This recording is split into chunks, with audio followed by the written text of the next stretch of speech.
हर मुसलमान जानता है कि रोज़ा एक ऐसी इबादत है जो न सिर्फ बेपना अजर व सवाब का बाइस है बल्कि इंसानी सेहत के लिए भी इसके फ़वाइद हैरत अंगेज़ हैं।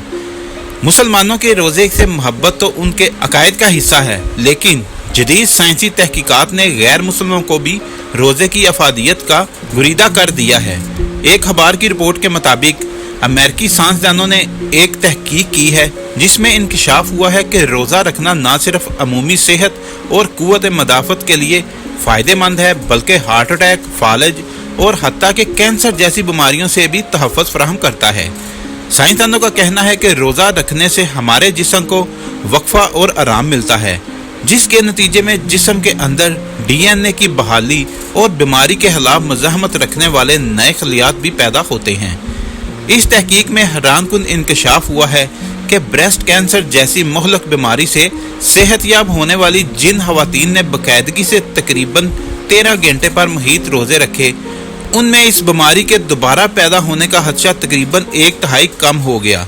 तजर्बात के दौरान मालूम हुआ कि इन खवातीन में न सिर्फ ब्रेस्ट कैंसर के दोबारा पैदा होने का खदशा 36% तक कम हुआ था, बल्कि इस बीमारी की वजह से मौत का खदशा भी 21% कम हो गया।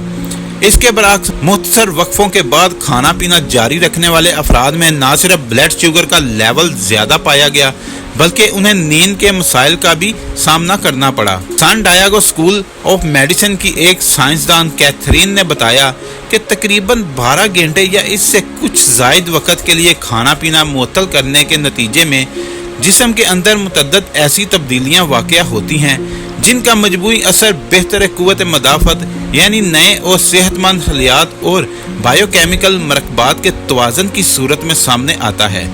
इन मुस्बत तब्दीलियों का नतीजा अमूमी सेहत और नींद और बीमारियों से लड़ने की सलाहियत में इजाफे की सूरत में सामने आता है। उनका मजीद कहना था, अगरचे हालिया तहकीकात ब्रेस्ट कैंसर के मुतल्लिक़ की गई हैं, लेकिन इनसे ये इशारा भी मिलता है कि रोज़ा रखना कैंसर की दीगर इक़साम के खिलाफ भी मुदाफ़त पैदा करता है। तहकीककारों का ये भी कहना था कि 2 खानों के दरमियान वक्फा 24 घंटे से ज़ायद होना सेहत के लिए मुफीद नहीं है। अगर आपको हमारी वीडियो अच्छी लगी है तो इसको लाइक और शेयर करें और हमारे चैनल को सब्सक्राइब करना ना भूलिए। शुक्रिया।